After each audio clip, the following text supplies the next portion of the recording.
Good morning students. आज हम अपना अगला चैप्टर स्टार्ट करेंगे केमिस्ट्री में, कॉयल एंड पेट्रोलियम।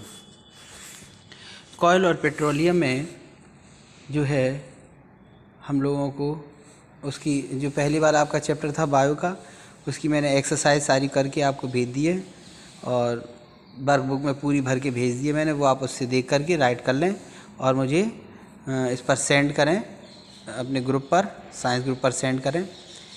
अब हमें पेज नंबर 154 मेन बुक का हमारा है, exhaustible and inexhaustible resources based on the amount of the time taken for the replacement natural resources can be classified as the exhaustible and inexhaustible resources. जिस amount में हम किसी चीज़ को use करते हैं और उतने ही अमाउंट में वो नेचर में चीज़ जितने दिनों में बन जाती है, उस अवधि के अनुसार जो है इसको एग्जिस्टेबल और इनएग्जिस्टेबल दो पार्ट्स में डिवाइड किया गया है मैटर्स को। तो ऐसे रिसोर्सेज, पहले तो नेचुरल रिसोर्सेज देखेंगे। नेचुरल रिसोर्सेज कौन से होते हैं? जो हमें नेचर प्रोवाइड करता है, ठीक है। तो नेचर हमें प्रोवाइड कर रहा है क्या?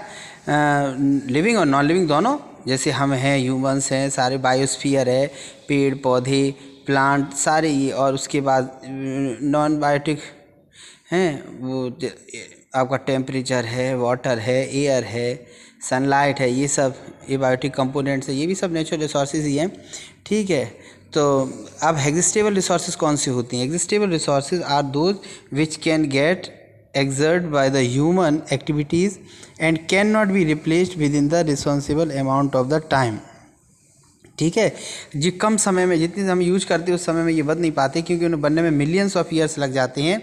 और जो है ये जल्दी से धीरे धीरे करके हम इसको यूज कर रहे हैं, तो उसी जल्दी से धीरे धीरे ख़त्म हो रहे हैं। पृथ्वी पर एक दिन ये बिल्कुल ख़त्म हो जाएंगी। जैसे आपका कोयल है, नेचुरल गैस है, पेट्रोलियम है, ये सारे रिसोर्सेज जो हैं एक दिन आकर के बिल्कुल दी एंड हो जाएगा। उसी तरीके से इनएग्जिस्टेबल रिसोर्सेज वो होती हैं जिनको हम अब जितनी जल्दी से यूज कर रहे हैं उतनी जल्दी से ही रिप्लेस हो जाते हैं, अपनी फिर दोबारा से बन जाते हैं। जैसे हाइड्रो पावर एनर्जी हमने मान लो यूज की, वाटर से इलेक्ट्रिसिटी बनाई, वाटर नीचे गिरा, फिर उसका यूज कर सकते हैं। फिर दोबारा से एक वाटर साइकिल चलती है, उससे मिल जाएगी हमें। सनलाइट यूज करते हैं हम, सोलर एनर्जी, तो सन से तो कंटिन्यूस आ रही है एनर्जी, तो वो तो खत्म नहीं होगी।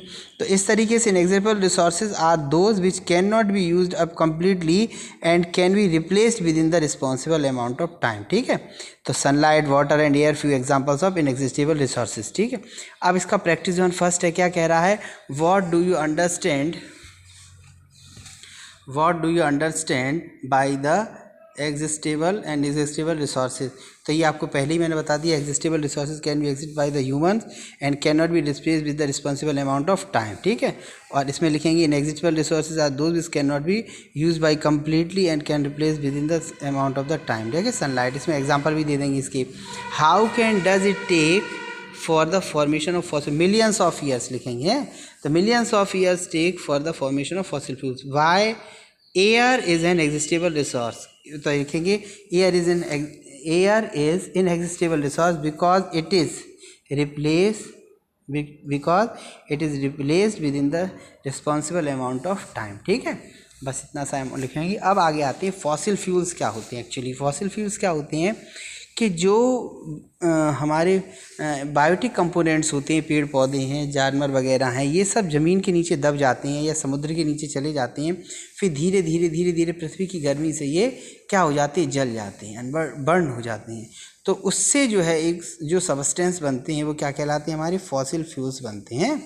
जैसे बहुत साल पहले वैज्ञानिकों ने इसके ऊपर खोज की कि कैसे पेट्रोलियम बनता है। तो उन्होंने देखा कि समुद्र की तलहटी में बिल्कुल जो नीचे बेस होता है वो बहुत गहराइयों तक, दूर दूर तक फैली हुई हैं। पानी तो बहुत दूर है लेकिन उनकी गहराइयाँ बहुत दूर तक जाती हैं। और ये मछलियाँ और बहुत सारे एनिमल्स जो मरते रहते हैं, धीरे धीरे तली में, बॉटम में बैठते रहते हैं और बैठ के वो है सड़ जाते हैं। और सड़ कर के बहुत थिक मटेरियल बनाते हैं और वो धीरे धीरे ढलानों से पानी के अंदर, ज़मीन के अंदर होता हुआ कहाँ पहुँच जाता है? ज़मीन के कुछ पार्ट्स पे पहुँच जाता है। और फिर जब हम उसको डिग करते हैं तो वहाँ से निकाल लेते हैं। जैसे सऊदी अरेबिया वगैरह में आप देखिए खोदते हैं तो वहाँ पानी नहीं निकलता, वहाँ ये क्रूड ऑयल निकलता है, ठीक है। तो फॉसिल फ्यूल्स क्या होते हैं? एक्चुअली इसी तरीके से पेड़ पौधे बहुत समय पहले ज़मीन के अंदर जो है वो दब गए भूकंप आने पर, और दब गए और गर्मी से जो है, पृथ्वी की गर्मी से वो क्या बन गए?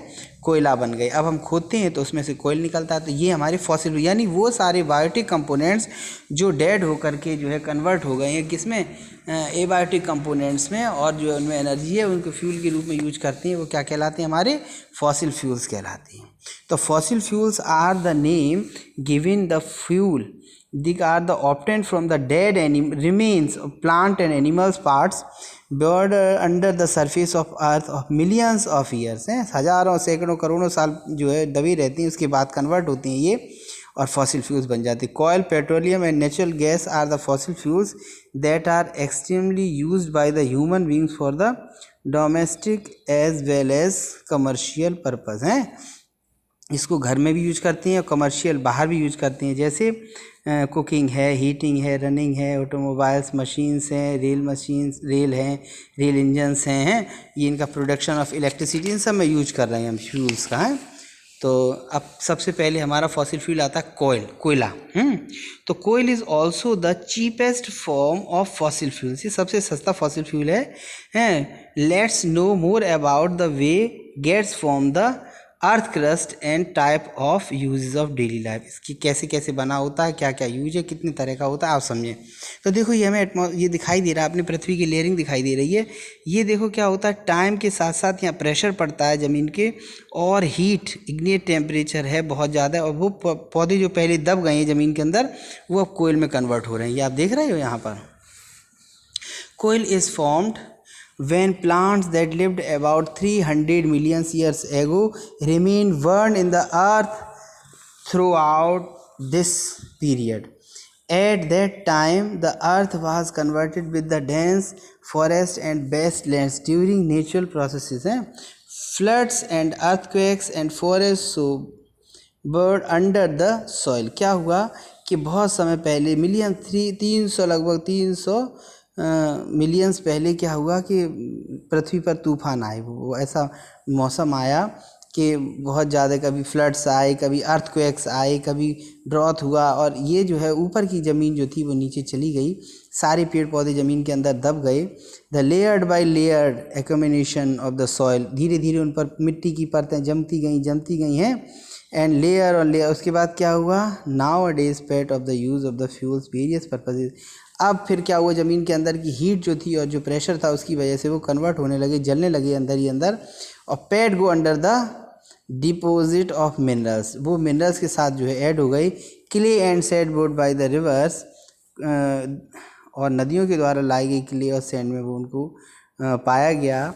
This gradual deposition increase the pressure और टेम्परेचर, इसकी वजह से प्रेशर और टेम्परेचर बढ़ता चला गया। Under the such high temperature, बहुत ज़्यादा टेम्परेचर और हाई प्रेशर की वजह से ऑक्सीजन की एब्सेंस हो गई वहाँ, और वो धीरे धीरे जलने लगे, और धीरे धीरे करके ये कन्वर्ट होते गए काय में, कोयले में। इसको क्या बोलते हैं, कार्बनाइजेशन। तो कार्बनाइजेशन वो प्रोसेस है जिससे कोयल का फॉर्मेशन होता है इन मिलियंस ऑफ ईयर्स।